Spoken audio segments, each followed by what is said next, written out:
आत्मीय बंधु, आप सबको कहने में बड़ी प्रसन्नता हो रही है। हमारे आदरणीय यजमान सत्येंद्र भैया के घर नवीन गृह प्रवेश का आयोजन रखा गया। भगवान वास्तुदेव की पूजा की गई है। कहते हैं बाकी पूजा बार बार और वास्तु पूजा जीवन में एक ही बार। सभी सुख शांति साधन देने वाले भगवान वास्तुदेव, जिनका फोटो आप देख रहे हैं, इन्हें भगवान विश्वकर्मा जी भी कहते हैं। सभी देवताओं के लिए इन्होंने भवन, महल, आभूषण, अस्त्र शस्त्रों का निर्माण किया और जीवन जीने के साधन दिए। और देवताओं की जो मूर्ति प्रतिमा हम देख रहे हैं, ये भी उन्होंने ही बनाई। कलयुग में भगवान अब प्रत्यक्ष नहीं है, फोटो और प्रतिमा के नाम से जाना जाता है। ये भगवान इस प्रकार के हैं, ये भगवान इस प्रकार के हैं। जैसे हम अपने फ़ोटो को कोई देख लेता है तो कहते ये प्रेम भैया हैं, है ना। ऐसे ही भगवान को दिखाने वाले भी भगवान वास्तुदेव ही हैं, पहचान कराने वाले। और भगवान वास्तुदेव के जो दामाद जी हैं वो भगवान कौन है? गणपति जी हैं। रिद्धि सिद्धियाँ उनकी बेटियां हैं।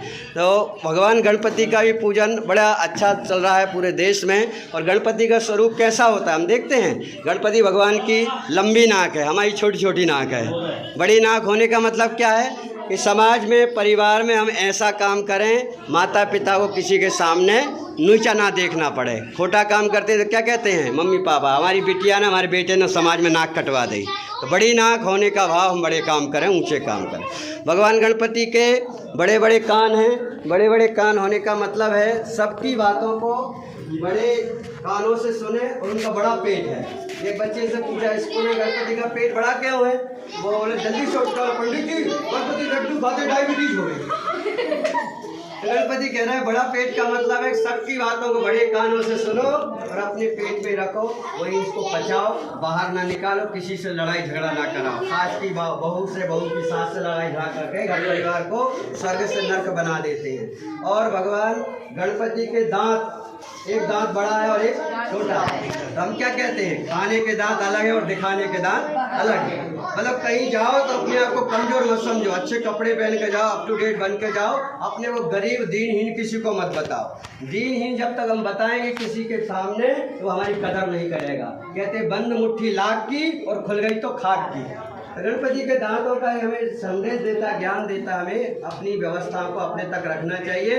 घर में पति पत्नी का लड़ाई झगड़ा हो गया, कोई मित्र आया, घंटी बजाई, तो दरवाजा मुस्कुराते हुए खोलो, शिकायत करते हुए ना खोलो। अपनी बातें अपने घर में ही रखो। और गणपति बैठते काय पे भाइयों बहनों? उनकी सवारी क्या है? मूसक। अब आइए बताइए, मूसक मोटा से मोटा ढूंढेंगे तो 5 किलो का मिलेगा और गणपति 5 कुंटल।